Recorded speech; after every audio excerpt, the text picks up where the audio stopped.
What's going on, guys? Welcome back to a brand new video. Today we got a new Modern Warfare 3 update. There's some new patch notes, new weapon balance changes. We got an early first look at the week 3 challenges that are going to go live tomorrow, as well as the new aftermarket part you're going to get for that. And then there's also other things like new store updates and brand new content. So I got everything for you guys covered here in this one video. If you find it informative or helpful, don't forget to hit that like and subscribe button. Jumping right into the patch notes, this is for June 11th for multiplayer. It says UI bug fixes. Deselecting a conversion kit in the gunsmith will no longer result in weapons with unattended statistics or visual properties. Fixed an issue causing players to be kicked back to the menu while viewing event camos, and the after action market reports will now display the total number of DNA samples collected rather than tier requirements. Improved performance of navigation custom loadouts in the gunsmith. Hovering the critical countdown mastery reward will no longer kick the player to the menu. For the modes, they've updated infected. Survivors can now earn the DNA bomb upon a 25 kill streak.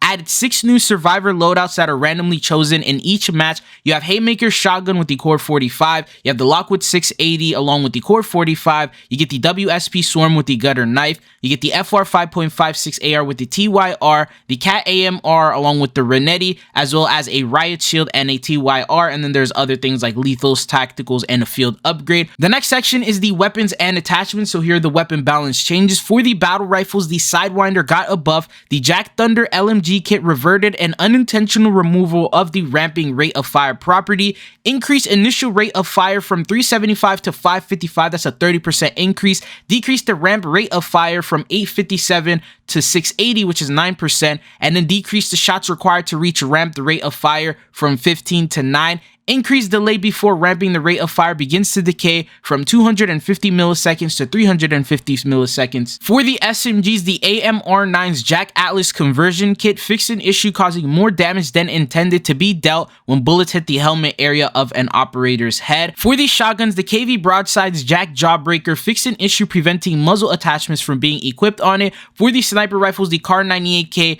removed incompatible CS15 Scarlet Box laser attachment. No stock attachment will no longer cause optics to become obstructed. For the equipment, EMD grenade, mine, and tactical, decreased tracker ping delay from 250 to 50 by 80%, decreased the tracker ping radius from 2.5 to 0.6 by 75%. And they said due to the increase or decreased ping radius, operators who are behind cover are no longer pinged by a teammate with an active tracker device. For the kill streaks, the IMS fixed an issue preventing stat collection. For the combat record, the Swarm got an update as well, fixed an issue causing drones to not patrol the play space on Emergency and Tokyo. While the streaks earn streaks modifier as active, Swarm kills now contribute progress towards earning the next kill streak. And Zombies got one tiny little update, and it says progression, decrease week 2 kills without being hit challenge requirements from 200 to 20. Now here's the Warzone patch notes that we received. They said the Gulag has been updated and removed the thermal barrier grenades from the Gulag loadouts. For the weapon balance changes, the battle rifle Sidewinder's JAK Thunder LMG kit got the same exact change that it got with multiplayer. So they reverted an unintentional removal of the ramping rate of fire, increased the initial rate of fire, decreased the ramp rate of fire, and decreased the shots required to reach the ramp rate of fire, and also increased the delay before ramping it up. And then for the SMGs, same exact thing. The AMR9 fixed an issue that would cause more damage to a player's helmet. The marksman rifles, they updated the crossbow here instead of the car, and it says the blast cap 20 bolts, stuck damage decreased to 110 down from 200, inner damage decreased to 110 down from 150, and the outer damage decreased to 35 down from 50. So it will no longer one shot. And then they did a couple of bug fixes, and that includes fixed an issue allowing players to use the biometric scanner multiple times to manipulate the key card they receive. Fixed an issue preventing players from controlling the train on Yurzik stand after it is hit by a bunker buster. Fixed an issue causing a weapon to be displayed with unintended statistics or visual properties in the gunsmith when deselecting a conversion kit. And the last change is they fixed an issue causing players to be kicked back to the main menu while viewing event camos. Jumping into the next topic, we got 2 brand new items in the store. One of them was added yesterday. This one is called the Huge Flex Weapon Arsenal, costing 2,800 COD points. And this brought in for the first first time 10 different weapon blueprints in one bundle. Now, unfortunately, they don't include any tracer rounds or death effects for them, but the first one is for the SVA 545 called the Transference. The second one is for the MTZ 762 called the Barreled Circuit. The third one is for the Rival 9 called the Circuit Fire. The fourth one is for the LMG Pulmiat 762 called the Circuit Tempo. Then you have the fifth one for the Haymaker called the Circuit Rusher. The next one is for the MCW 6.8 called the Relentless Circuit. Following that, you have one for the KV Inhibitor called the Stealth Circuit. Then you have one for the Storm Ender called the Charge Circuit. And then you have one for the Renetti called the Silent Circuit. And the last one is for the Riot Shield called the Circuit Master. And this is now available in the store, 2800. The next bundle that we have, this one was supposed to release with the Season 3 update, but they ended up delaying it, and that is the Wildlife Wanted Bite Me bundle. Brings in 4 brand new operators costing 2,400 COD points. The first one is the Combat Baby, which is the white version for Scorch. The second one is for Riptide called the Night Shift, which is the pink version. Then the third one is the black version for Jabber called the Winging It. You then have the fourth one, which is called the Batitude for Barbecue. Along with that, you get 2 different weapon blueprints. I believe one of them is animated, changes colors and things like that, and one of them is for the Pulmiat 762 called the Batter Up,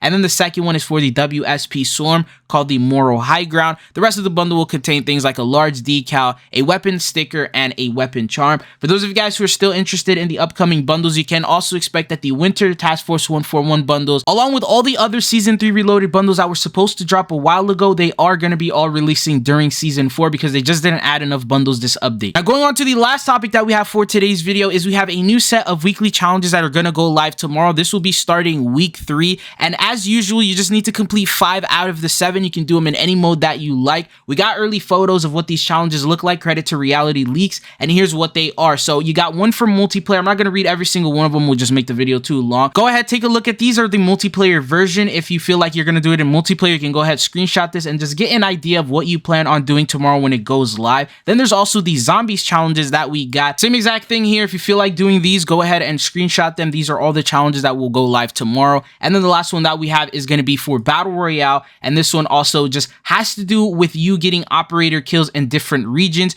Sometimes it's opening loot boxes. This time around, it's going to be the same thing. The challenges really don't change all too much with Warzone, so you can open 75 loot caches and get that one done pretty quickly. It doesn't matter which one you do. The rest of them, you'll have to go into different particular areas in the Urzikstan version of the map, and then you also have to complete contracts. So once you complete any of the 5, you will unlock the JAK Scimitar kit, which is a brand new JAK aftermarket part for the FJX Horus. The description that Call of Duty has given us here says improved range and recoil are standard with this aftermarket kit, which also unlocks the use of a high capacity drum mag for the FJX Horse. I believe the mag, the most you can do right now with it is 40. This one will give you a higher capacity mag, and it'll basically turn it into an AR. I hope it doesn't ruin the movement all too much, because that's what really makes the FJX Horse stand out, is how fast that thing moves. But this is going to be the new aftermarket parts and the reward that you'll be able to get. Also, you got the early gameplay footage being showcased here in the range from Bob Network. He's inspecting and showing it, and then also shooting at some of the dummies just to showcase how powerful it is and how the recoil looks with this new aftermarket part. But what are your thoughts and opinions? Do you think this will be a part of the new meta, or do you think this is just one of those regular aftermarket parts that's probably not going to be used as much? But anyways, that's all that I got for you guys in this video. There's a lot more news that's going to be coming out, especially in regards to Black Ops 6, the Reloaded of Season 4, and all that good stuff. So I'll keep you guys up to date on all that as we get more news and information. But it's been your boy Chidzo, and hopefully I'll be seeing you guys back on the channel again. Peace.